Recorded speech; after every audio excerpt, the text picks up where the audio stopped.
si Ate Maria? Hoy, ano nangyari dito? Bakit ang daming kalat? Ay, ang dami pang nabasag, oh! Yun na nga yung problema kasi dapat ang usapan namin unti lang kami. Ayan, may mga bigla lang sumabit na ngayon. Hindi ko kakilala yung iba eh. Hoy, teka mo, may humabol pa.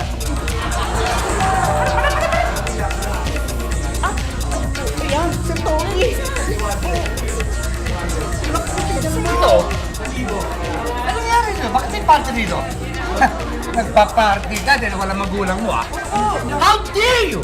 Hindi kasi dapat... How dare you party without me? Ano? I'm here! Wait! Di ko marinig eh! Di ko marinig!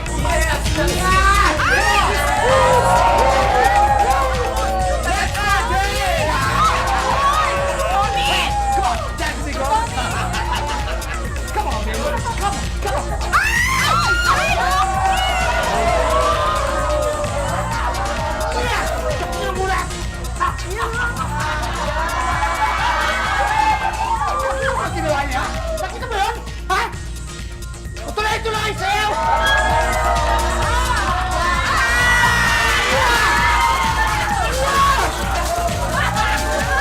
I'm out of here!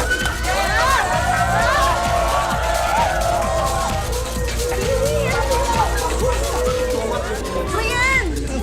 Teka lang. Yung nangyari sa akin eh. Sumusuka ako ah. Lagot ka sa tatay at nanay mo. Sino? Franco! May kaagawan mo. Pwede ba tulungan niyo muna ako? Balis na sila eh. Paano natin nilinisin to? Sige na. Hoy, ikaw tutulungan ka namin. Pero ipangako mo kapag natanong ang nanay mo, sasabihin mo yung totoo. Hindi ka magsisinungaling. Sige po. Promise. Hindi ako magsisinungaling. Ito ka na yan? Oo.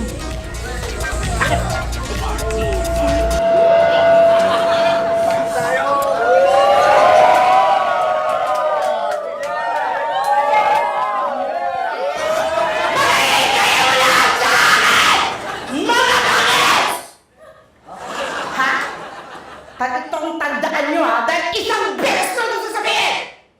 Kapag hindi kayo nagtulong-tulong para linisin lahat na may kilala ninyo,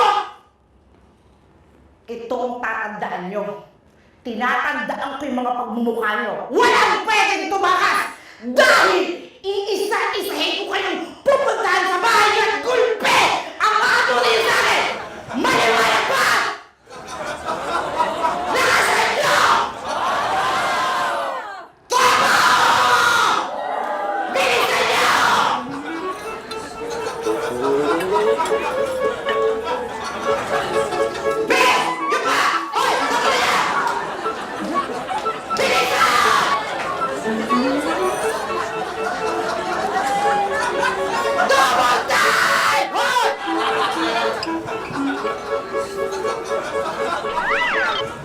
Alam mo yan, pare. Gusto mo yun. Mukhang okay na rin pati dito sa labas. Ay, malinis na. Teka! Ayun na sila! Ayun na sila! Alis! Okay na, malinis na dito. Pwede na. Pero pa rin mga bisita, paano kami kapag nakita nila? Yun lang ba? Akong bahala dyan. Teka lang,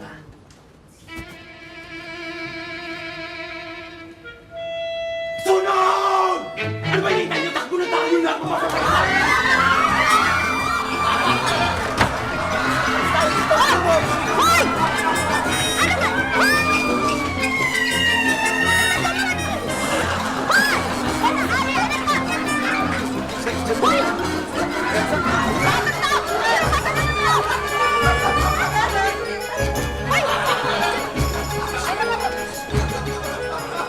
Ay! Chito, sino yung mga yan? Ano nangyari dito, ha?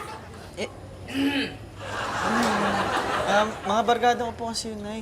Nagpa-party po kasi ako dito eh. Ano? Party? Nagpa-party ka nang wala kami ng tatay mo? Ha? Ano ka ba? Yan ba ginagawa mo pag wala kami? Hindi, Nay, kasi...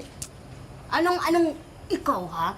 Iniisip namin ng tatay mo, responsable kang bata ka kasi panganay ka eh. Tapos, anong ginawa mo? Tingnan mo ginawa mo, tingnan mo ginawa mo. Oo nga, nakita mo ginawa mo, oh. Sinira mo yung painting ng nanay mo. O, kita mo na? Itong ginawa mo? bukas na natin pag-usapan yung parusa. Nasaan ang kapatid mo? Bakit po, Nay? Ano itsura mo? Mukha kang painting. Diyan na nga kayo! Nay, sorry kagabi ah. Alam mo, Chito, talagang disappointed kami sa'yo ng tatay mo. Kaya, eto mga parusa mo, ha?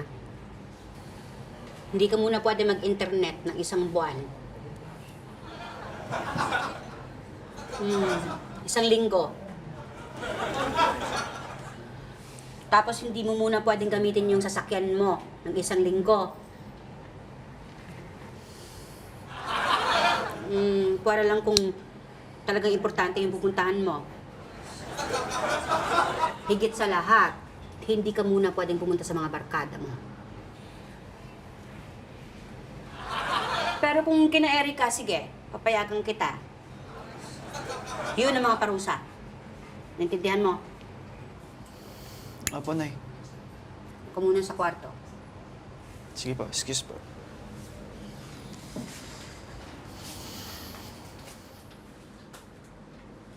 Grabe, Tindi ng parusa mo, Hiyaan mo para magtanda.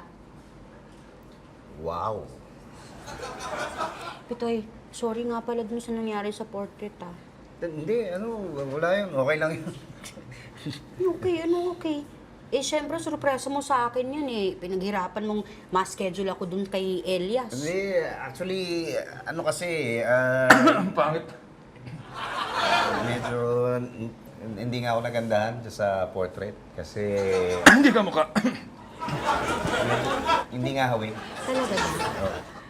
Kasi parang akala ko ako lang nakapansin eh. Nung una ko talagang nakita, parang... Napakapangit. Gusto mo magpatingin? Baka TV na yan.